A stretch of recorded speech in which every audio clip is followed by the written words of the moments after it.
welcome to a new episode of the MVP Podcast.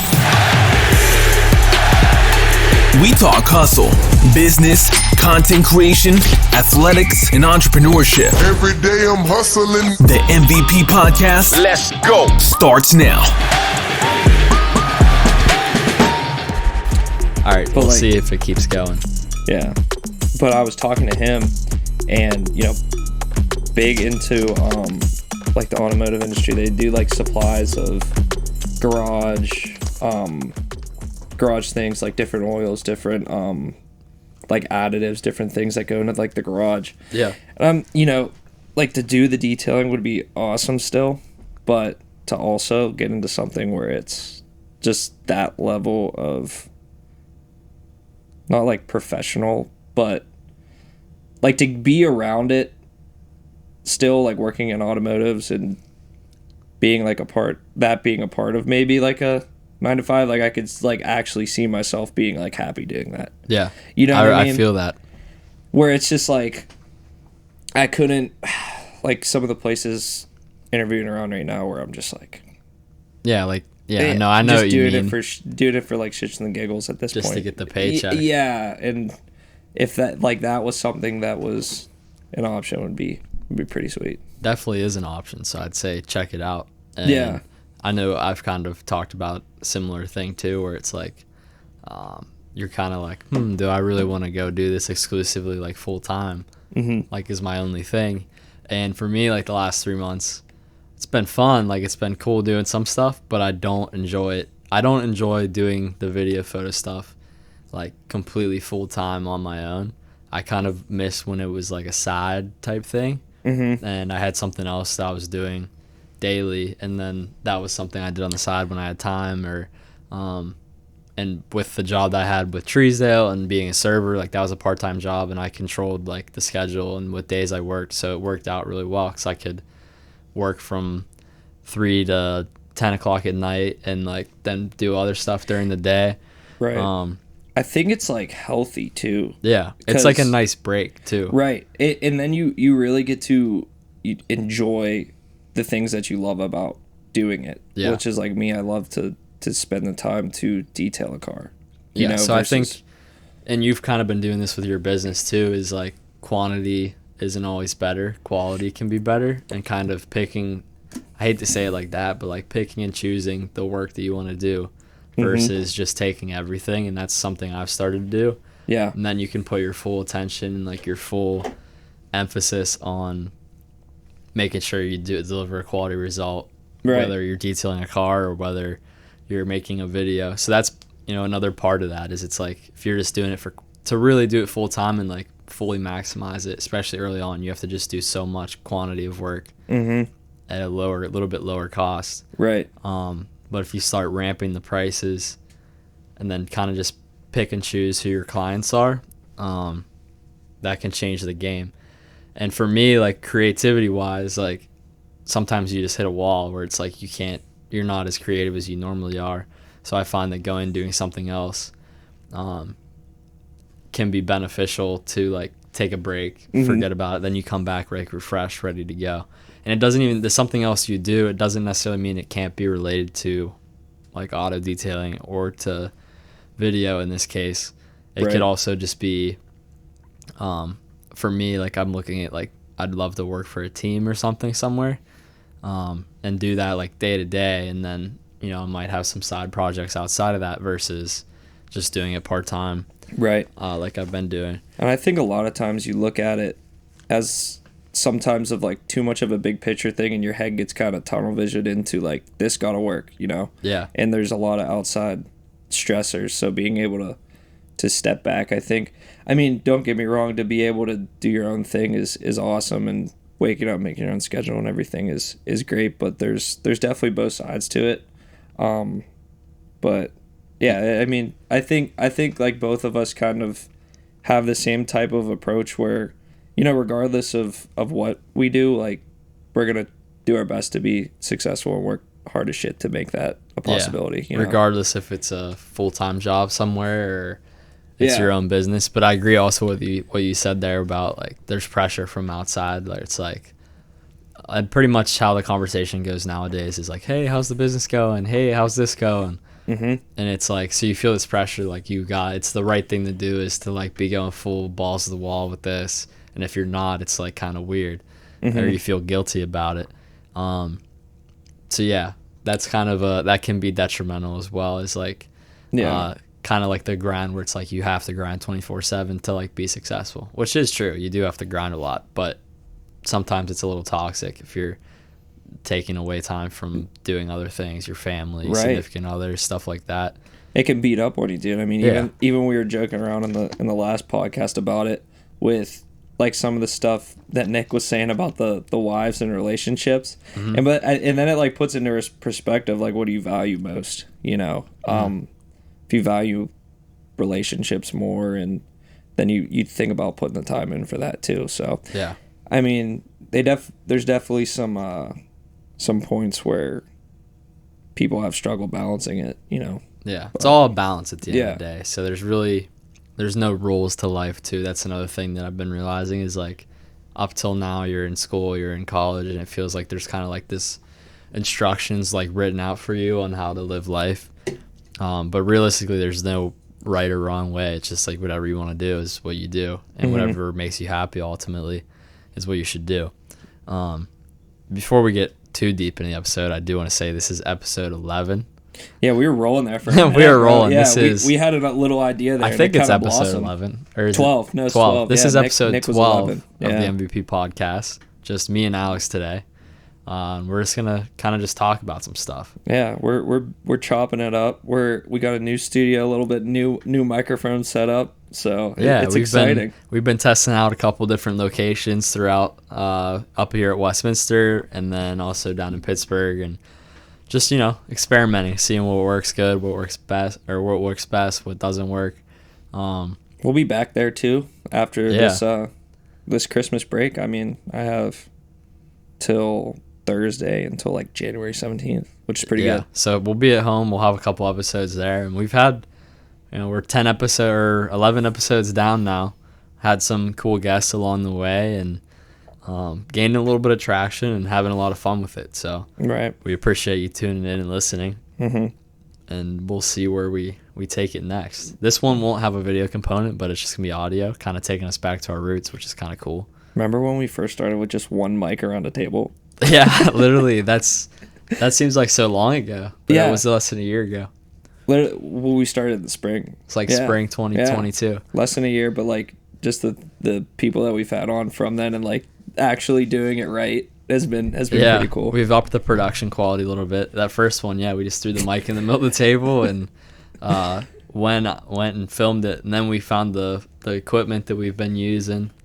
Got a little bit of a deal with that, and that's enhanced it a little bit. And actually, funny enough story, I had someone reach out about starting a podcast. Really? Yeah. That's crazy. And I was like, I mean, as little along as we are right now, even to like get that question, I was like, okay, this is kind of cool when that happens. Like I mean, don't get me wrong, like we still got a long way to go, and like but they were like, what type of equipment did you get? And I'm gonna be like, dude, to be completely honest with you, we literally found a random set off of Facebook and picked it up and made it work. Like, that's what you gotta do, right? Exactly. At the start of it, and now we're. But it has helped us a ton. Yeah. As far as just learning about stuff like that, and like learning that it works better using the headphones, and it also enhanced our quality. And then we started doing video too, and that's been cool to have that aspect for YouTube and all that stuff.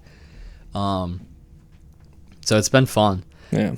But so you were mentioning you don't know where, like, if you're going to be living in Bethel after this or living in New Willie still or what? I mean, I think that whichever kind of opportunity presents itself, talking to some professors here and my like dad back home, family members and stuff, it's at the point now where, I don't want to like settle for something, not to sound like cocky in any way or any sort of thing, but like we always say, we always kind of have the time on our hands.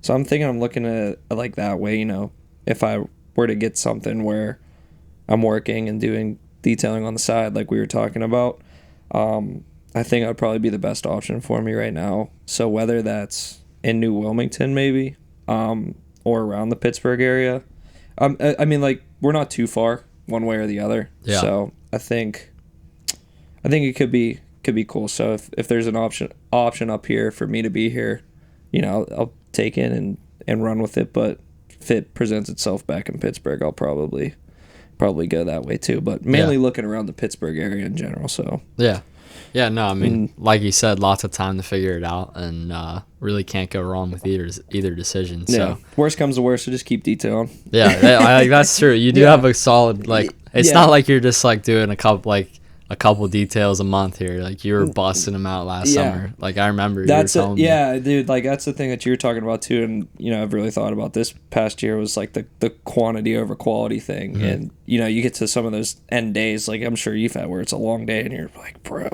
you just want to be done at that point. Yeah. Like, and you got to put on a face and you got to do your best damn work that you can, even though you have nothing in the tank. You're like, oh, grinding through it.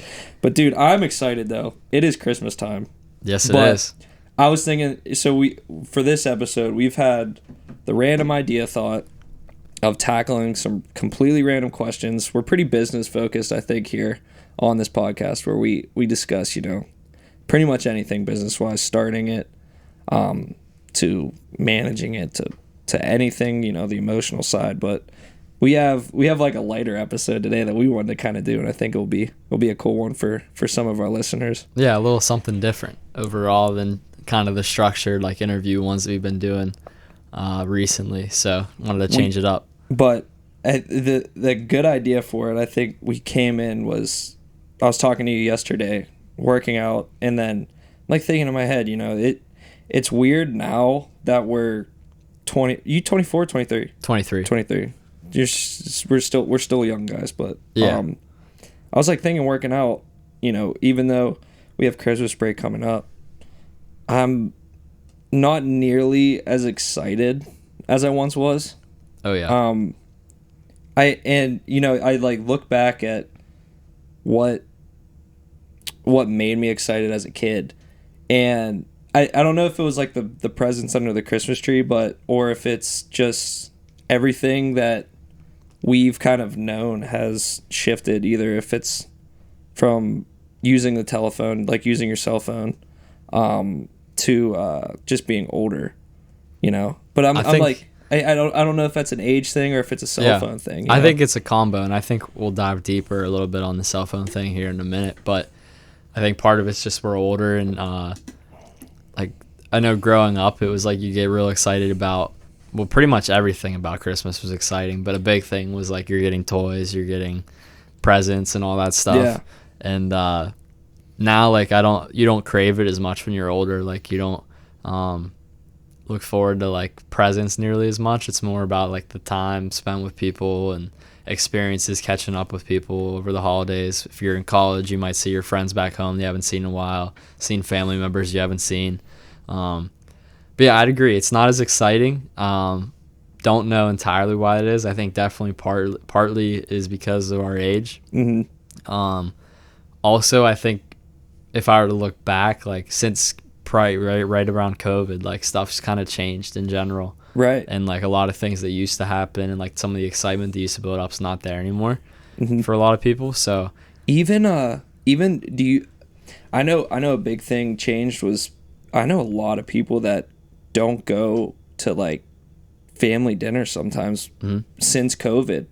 Like even after COVID really slowed down. Yeah. People were like, I'm just gonna stay at home now for Christmas. It's nice now. I think that's one thing COVID has caused, is a lot of like people just staying at home from holiday events, from big events, less people going and like going as a group with each other than you used to see. It's almost using it as an excuse now. It is. Yeah, like, I mean, for all sorts of stuff. Like, oh, like I've got a cold. You know, you might get a little cold or something. Mm-hmm. Well, it might be COVID. I don't want to risk it for everybody. Bro. Easy out of something. Which is crazy. Mm-hmm. I mean, not to say anything about here, but I mean, I'm sure college is everywhere. Like, that is it's a blanket excuse to get you out of absolutely everything. You can get out of everything now, just saying, because it was like that crazy experience where it was like, oh, like, we got to take this serious.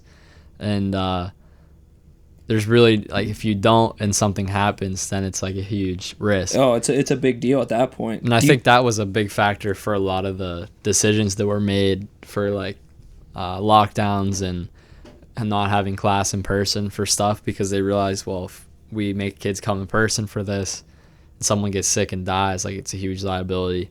Right.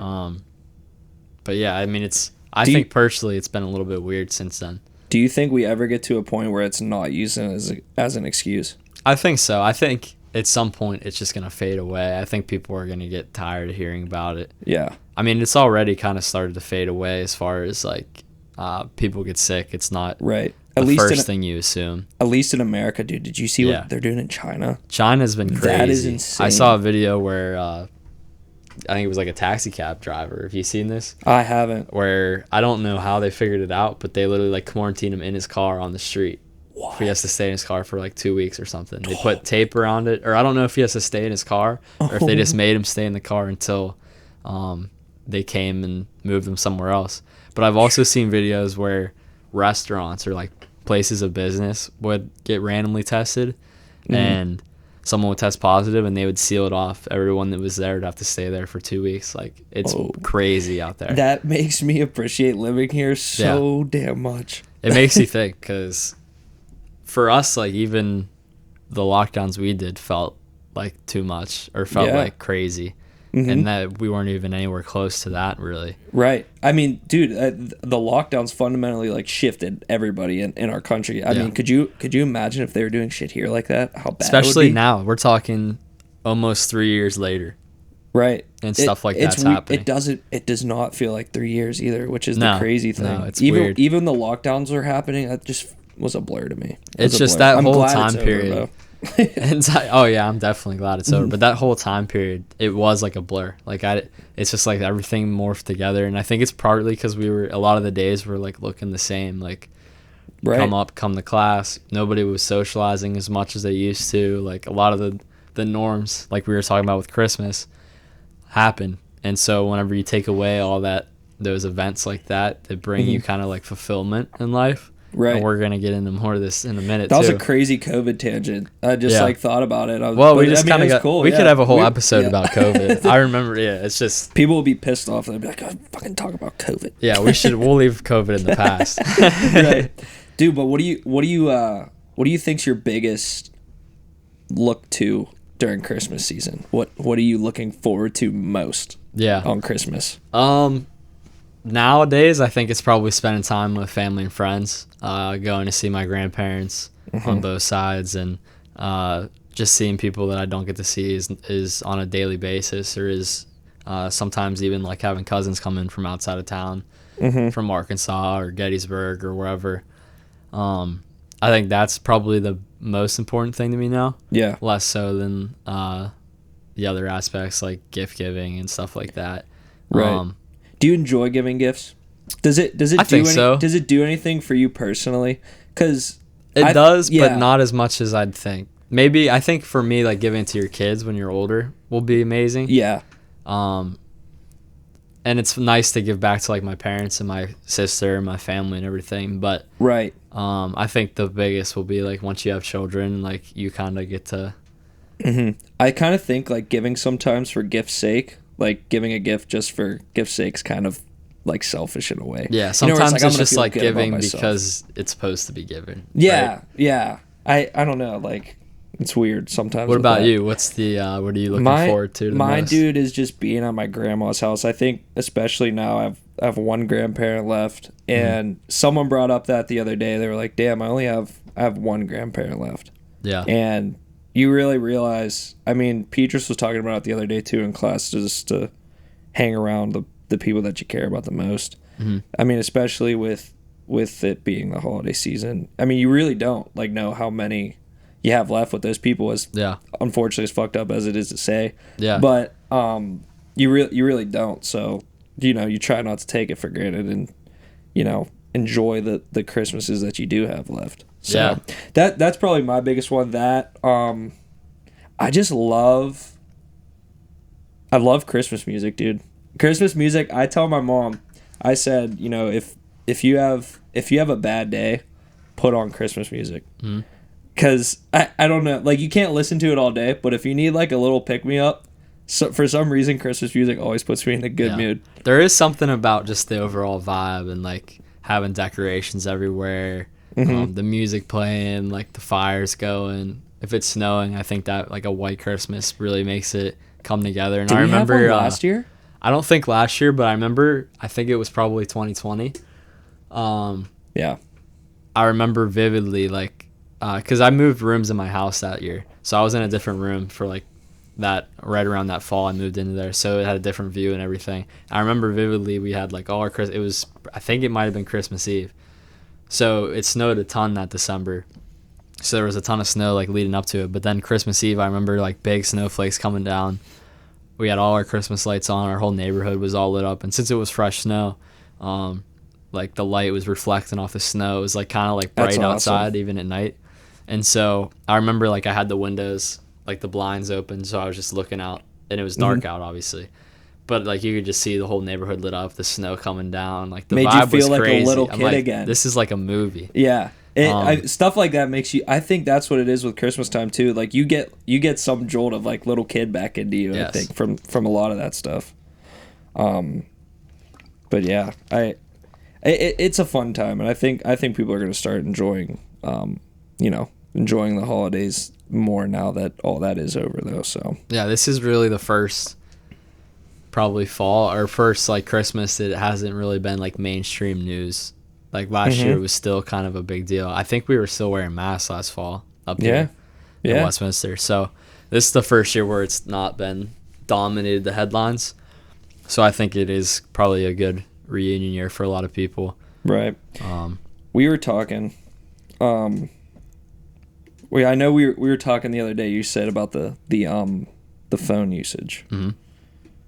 And it's crazy. We literally brought it up in class the next day after you brought that up to me with the dopamine rush. Yeah. And it's absolutely insane because I know people that use their phones, dude, like 11 hours a day, like 11 to 10 hours a day. And I mean, you were saying it, just like how much it's shifted everybody's perceptions, reality. Do you think it gets better over time? Do you think like there's going to be a kickback at all? I think at some point there's going to have to be like an intervention or like studies are going to come out and show like the effects. But it's really interesting if you haven't looked into it yet. Basically, dopamine is kind of what we're referring to, is the chemical that kind of relates to happiness, and like it's a feel-good chemical, so you get it a ton of different ways. One of those ways is like is from your phones, like social media, notifications popping up from certain people that you want to see, or like having a post go viral and have a bunch of likes. These are things, it triggers those in you. And naturally you get them from other stuff like having a significant other, sex is a way, hugging people, just kind of even like what we were referring to with Christmas, whenever you see like the lights and you get that feeling like you're feeling really good, that's dopamine. And basically what I've looked into a little bit and I've talked to some of my friends about, and it's kind of becoming more and more talked about, is like the ability that the social media apps and just the phones in general, how good they have it controlled to where they can place a notification, your screen lights up, and it makes you want to like click it, and then you click it and you get that hit, and so it makes you slowly become addicted over time. And it can be like a very problematic addiction, but a lot of people don't realize it. It's crazy. Almost all of us are guilty of it too. Right. I don't think anybody, if this phone was sitting there and it went white, that your eyes wouldn't go like that, like immediately towards it. You're trained to go like look for that stuff. And like the apps like TikTok and Instagram, or there's a new app now, Be Real, if you haven't used that. And so the idea behind it is it sends a notification that says like, be real, basically is what it says. And you're supposed to take a picture within like 2 minutes of the notification, front and back picture, and it shows what you're doing in that moment. So it's like a real picture showing that not everyone, I think the idea behind it was that not everyone's living these crazy lives It shows like the behind the scenes that you don't see on people's stories if they follow the rules and post within 2 minutes. Yeah, and don't try to be like some Fake. show off, right? That's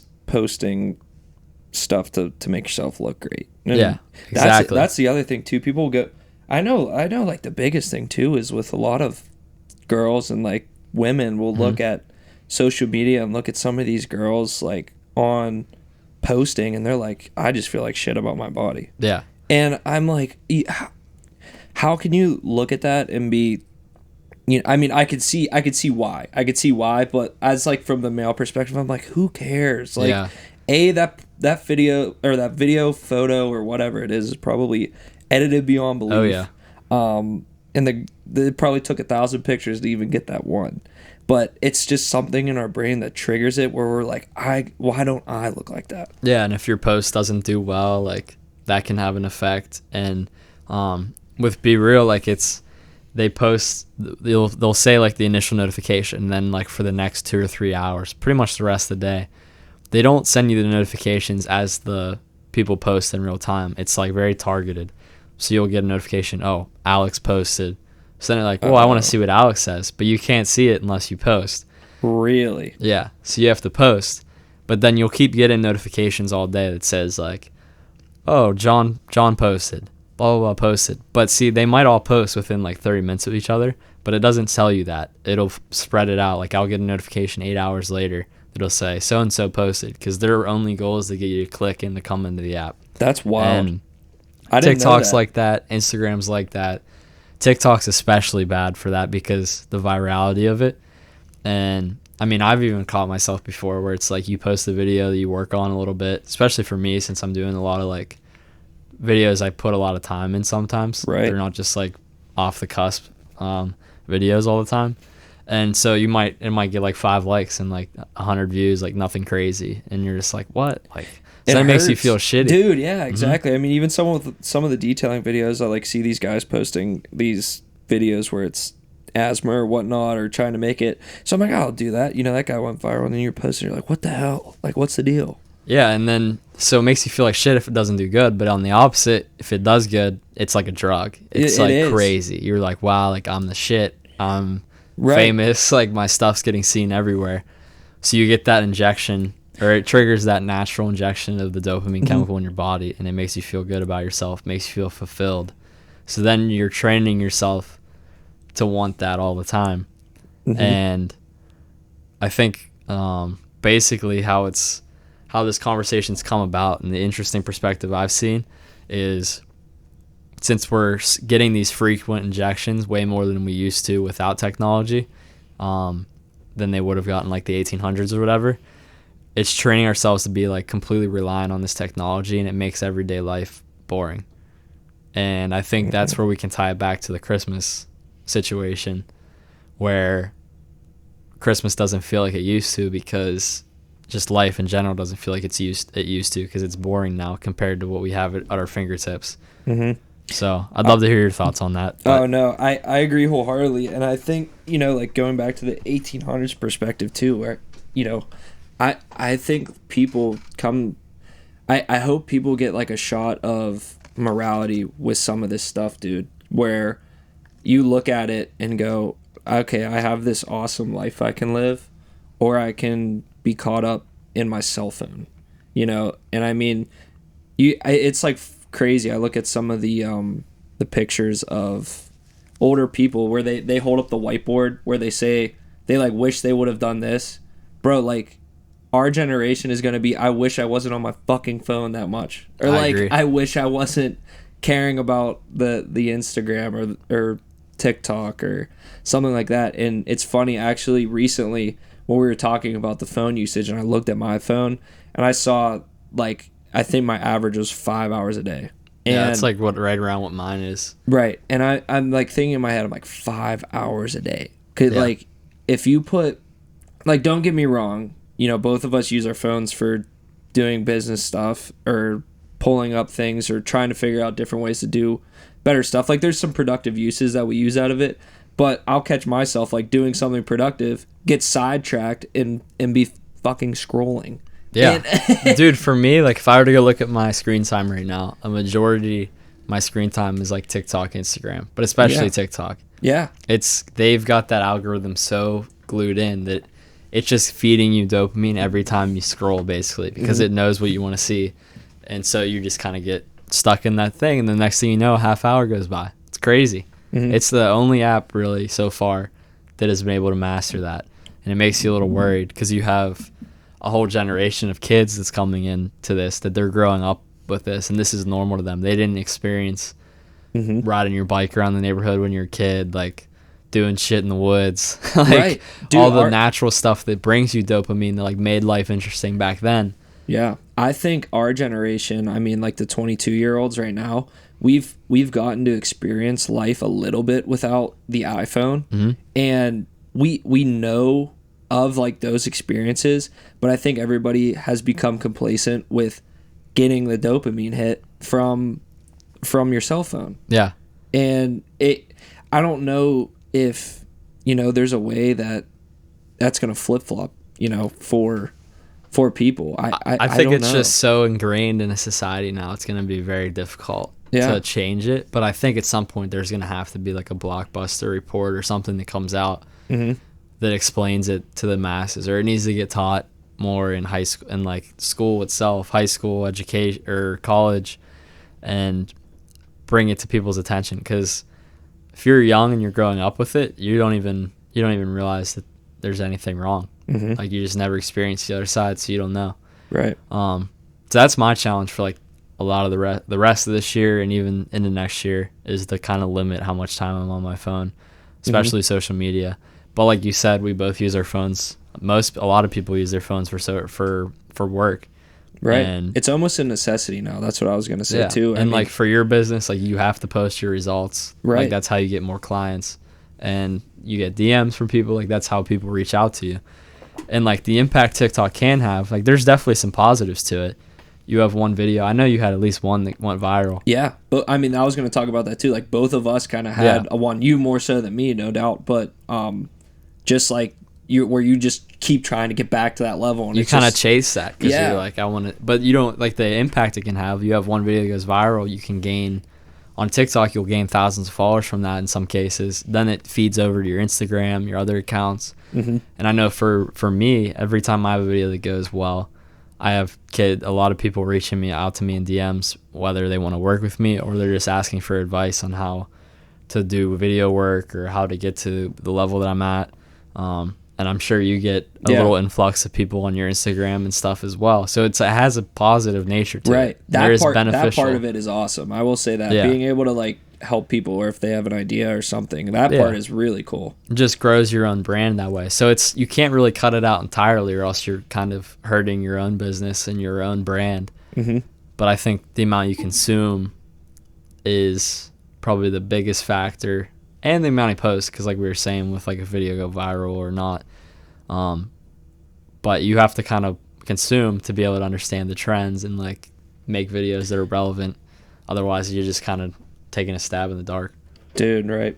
I mean, you think I keep pushing this freaking CD thing out in Hold on, I'm gonna try a new feature on this, see if it works. What's that? You think they're picking up the radio? We just I don't know if it keeps up. We just queued in who is that? Meg Thee Stallion. Yeah, I don't know if you heard it or not, but it was kind of new, something different. Yeah, a little add into the podcast. You think the same could be said for Netflix usage and like TV usage as it is to our phones?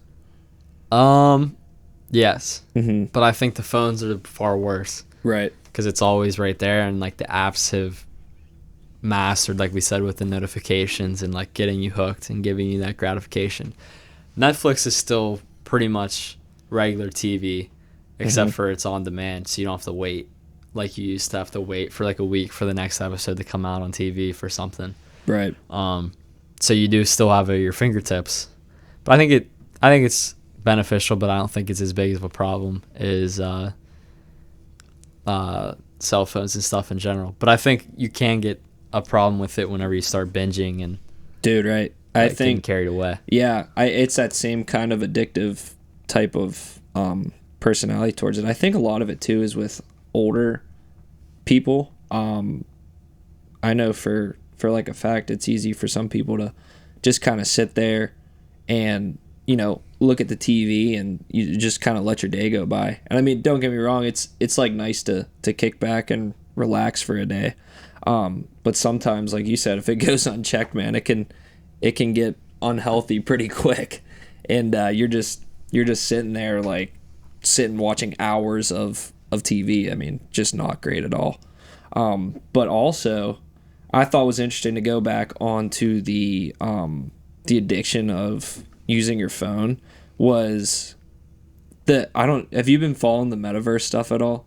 A little bit. Yeah. That's a whole nother ball game Right. of making people get literally living in another world. Right. The interesting thing that I found was like it's not getting bought into really yet, which is weird. I think VR has been around for so long, but you would think, you know, on the idea of how addicted we are to our cell phones, that people would go, oh, like, why don't we go to this, the VR, where I'm locked into it all day, which, believe me, I do not want to happen. No. I think don't it's. know. Do you think what do you think it takes for people to start buying in on that? I think it'll be a slower buy-in, because they've been trying to get VR and the meta stuff going for a little while now. And I think the technology is still kind of coming around as far as like the headsets and it being readily available, because there's still an obstacle to get into it. With the phones and stuff, you could get them for not terribly expensive, and then a lot of the cell phone carriers were giving them away for like $30 a month and stuff, like pretty lower prices. Yeah. Versus the VR stuff, you have to have a decent computer to be able to run it in the first place. So that comes with its own cost of getting the computer, the monitor, everything you need for that. And then you have to get the headset that you would need for it. So there's still a lot of stuff that goes into it, but that stuff's starting to come down in price. I think that's probably the biggest thing. And I just don't think it's been talked about enough yet. I think within the next 2 or 3 years, there's going to be experiences coming out. People are going to start trying it and being like, whoa, like this is crazy. And I think it'll have its positive uses and stuff. I've even seen people like, you wear, I think it's Microsoft HoloLens maybe. You wear like these goggles, and you're sitting at a desk or like in the library or something, and it basically like puts the computer in front of you. Like there's no computer there. The computer's in the glasses. Like you literally it makes an office in front of you. It's the weirdest thing I've ever seen. Oh, that's like the augmented reality type AR of type stuff. Yeah, that is insane too. I know they do that even with shopping. Yeah. Like you can pull your phone up and say like, I want this CD, and it's like, boom, there it is. Right on I your think phone. they use it for like navigation sometimes in stores and arenas and stuff on your phone. So I think it'll be bad at some point whenever people start using it a ton. Yeah. But I think it'll be cool at the same time. It's just you have to, like anything else, it really comes down to a balance. You just have to be aware that this is possible, and so you don't let yourself get stuck in it. If you know your personality, like, you got to limit yourself, I think, and set some hour marks, set some minute marks even with some of the stuff that you use. But I think I would not at all be shocked to see, like, in the next 10 years, a trend to get rid of smartphones and go back to, like, dumb phones where you'll have a bunch of people just trying to go back to life without technology because they're realizing the benefits of it. And the rest of your life becomes way more interesting. Right. It's really weird to think about, but it makes a ton of sense if you really just sit down and think about. If we took a step back and went to like flip phones where people were just calling people. Well, you think about what made you happy before, like what made you fulfilled. Like it was playing with your friends outside. Now, granted, we were kids. We weren't adults when this was happening. But like it was socializing with people. It was going and building this house out of wood. It was grinding, like cutting people's grass and stuff all day. Like it was being out like in nature, and we're not nearly out as much as we used to. Right. So it's just interesting to think about. And a lot of our experiences now, I think, are revolved around your cell phone and doing things. And unfortunate as it is like, oh, let's go to this bar. Let's all take pictures. Who at the end of the day, I mean, a lot of times it's to impress people you really don't even care about or people don't care about you. It's weird. It's an odd dynamic where I think a lot of people just constantly strive for that like button, as you said earlier. Yeah. But I think the VR aspect will be interesting. I know a lot of people were trying to use it business wise to like implement into the office and stuff. I just like don't know. I think you're just gonna kill all types of communication because you're not even gonna be your real self. And being able to talk in your own skin, it's odd. It's like a complete disconnect from your body. It's weird, and we can just tie this in now because I just thought of this. But I think we saw during COVID, you saw a huge trend of people working from home. Mm-hmm. And not working in the office, and I think it has its benefits, and I think the flexibility is fantastic. But I think over long term, I think you're going to see more negative side effects from people just working exclusively at home than you would see. Oh, we're already seeing it, bro. Like even during COVID, people working at home, like the suicide rate, dude. Like, suicide rate's high, but depression in the country. I think you look at like younger people coming in the workforce. You're missing out on network opportunities that you would have working like face to face with people. Like everything about it is different, and there's a ton of people that are like, why would I ever want to go back to the office? And I just disagree with that. I think there's a ton of pros to working in the office. And if your company allows it, I think you should take advantage of it because there's no doubt. I just think for me, I mean, everybody's different too, but like for me, I found that working in my house or in my bedroom at this stage of my life, my desk is near my bed. I never there's no separation of like work and home. So it's like you're kind of always doing both. And my parents can relate because my parents worked at home whenever COVID was going on. My dad still works at home full time. It's kind of hard to separate everything. And what I found is before they'd work from 9 to 5, right? They'd go to the office and that was it. They'd be done after. They didn't work after work. Now they're working after dinner. They're working early in the morning. Bro, they work more than they've ever worked. Right. And they don't get paid anything different than they did before. Yeah, and a lot of these big businesses, I think, see that as an opportunity. Like, oh, they're going to work even more, and they're going to work even better now that they're at home, and they're going to be more productive. And next thing you know, your whole entire day is work. Yeah, it's like become more work for a lot of people, and then you miss out on the social aspect of it. Then there's also just no separation from your home life and your work life. They merge together. But I mean, some people are going to like it, some people aren't. But I think in general, you'll see a trend of people going back to the office in the next 5 years because they'll kind of get tired of working at home. Right. At least we hope so. I saw in recent news with the Musk thing with Elon and the Neuralink, they said that he wants to get people in like the next 3 to 6 months. No one signed up yet. Really? Yeah.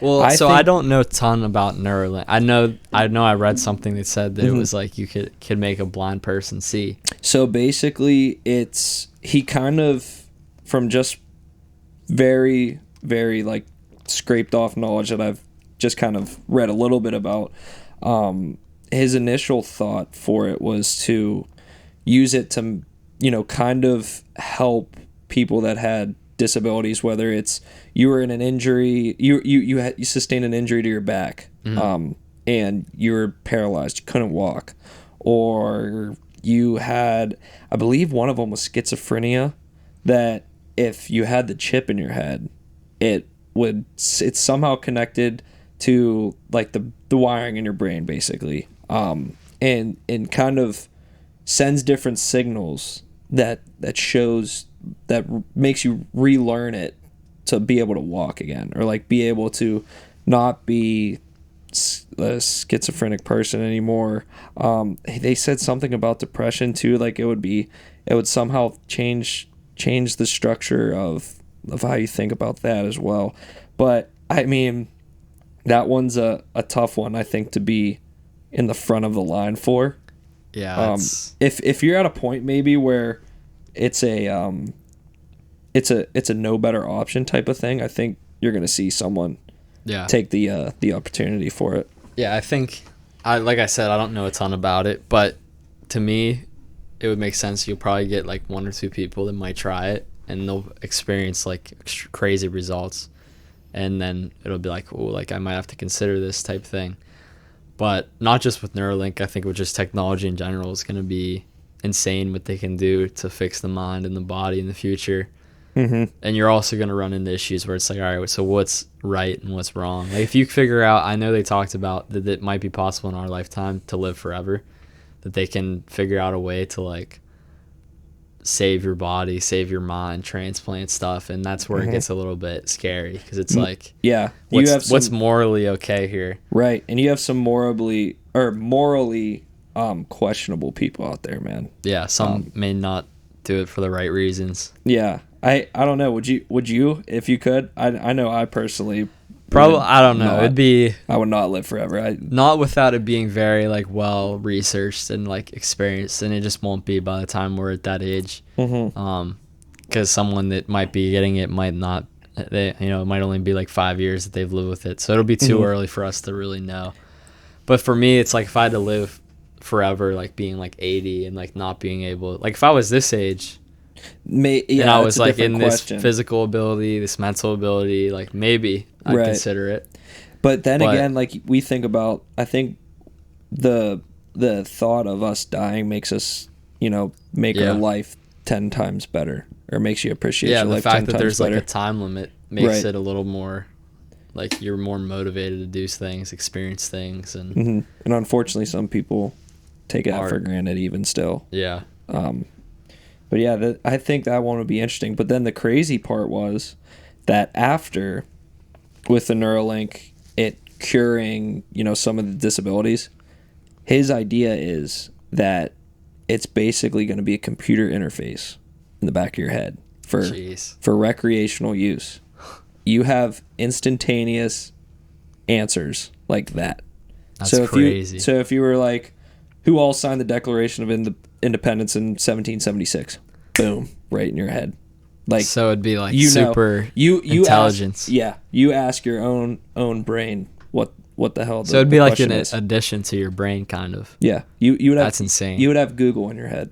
I mean, there's one thing about Elon and all of his companies is they've done some really remarkable things so far with SpaceX and all the rockets they've built. And the success they've had with self-landing rockets where they land upright. I mean, I know that I watched the one where I think they tried to land 3 and they landed all 3. One of them was on like a raft in the ocean. Yeah. So that's been cool. The Teslas that drive themselves and the crazy performance that they have. What he's doing with Twitter now. Yeah, that's some of his other smaller an interesting companies. One too. It's been interesting on Twitter because people. It seems like a lot of people got fired up, but he hasn't really done anything. No. Like he just bought it. That was it. I mean, and they were claiming like, well, he fired all these people, but if you look around right now, and especially in that sector, a lot of companies have laid people off. Facebook too. There's so many have gotten laid off. So it's not just Twitter, but they use it as kind of like a reason to attack them. Right. And I don't know. It's interesting because this is kind of related too, but with these apps and these big companies and the rate that they were developed, there was never any regulation on or any thought on, well, they can control like a major part of people's lives as far as information that gets out. Right. Like if you look at Twitter, there's a ton of fake news that gets posted on there and it goes viral and people believe it instantly. And then it's like bad stuff gets spread, stuff that's not true, and then they base their opinions on that. Society bases their opinions on that. And there was even some research done about like Twitter could like manipulate. Some of these big companies have the power. They could manipulate like certain governments in certain countries to do just by like the way that they can send stuff out to the people that use their apps. Right. It's scary. I saw that too. I mean, even the elections, which Facebook got in trouble with because they were basically converting people into voting for one side or the other. Yeah, like they could sway entire elections. They can change the public opinion on certain topics. And just on how we were talking about how addicted you are, if you're getting a message every day about, if you're a Bible banging, whatnot, it's right wing stuff, you're eventually going to succumb to the vote right or left, either way. Which is freaking insane. Like they can just get into your head like that. I mean, the other weird thing I saw with that is like the apps have become good at showing if you're right wing it'll show you news in a way that that you want to see it. Right. So it'll make someone look like an enemy because they're a Democrat or whatever. And it'll show you sides of stories that have like a Republican sway to them. Mm-hmm. And then someone else that's liberal will get a completely different version of that story. And that's what's scary about it. And then you have headbutting. Yeah. And then it just further everybody... polarizes everything. I think that's what one of the huge problems is now. It's just there's no more of, okay, I see it that way.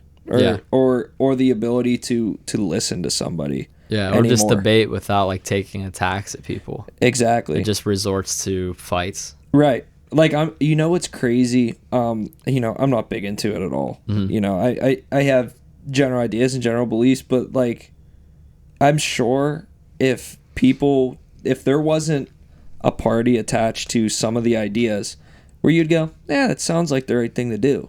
And then come to find out that's the one side or the others. Yeah. And you go, oh, shit, I'd never thought of that to be their ideas or morals or whatnot. And I think people, like we were talking about with being tribalistic, want to be in this group and like die for the group essentially. And if you're not full in on this side, then you're not part of this group anymore. Yeah. Which is, unfortunately, hopefully can change where people start to see, both sides and what could potentially be better. Yeah, I think that all kind of ties together in the end with social media, the dopamine, the effects that it'll have. I think at some point there's going to have to be some talk about it and hopefully it becomes more mainstream.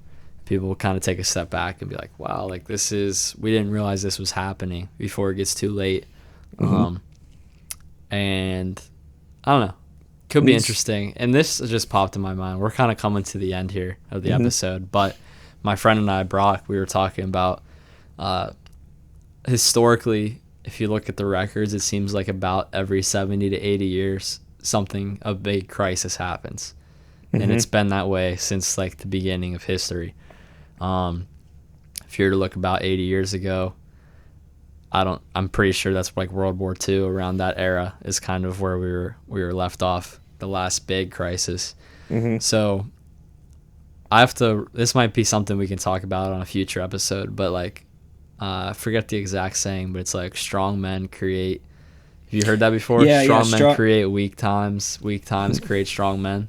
So strong men create easy times. Easy times create weak men. That's what it is. Yeah, and then weak men create hard times. Yeah, so it's like a cycle that's historically happened. And that could be something we talk about at a different time. But right. You could argue that we're in that stage where it's like hard times coming up. A lot of people, man. I mean, especially with the way things are right now, I think are kind of going through it. And I don't know what pulls us out of it, but...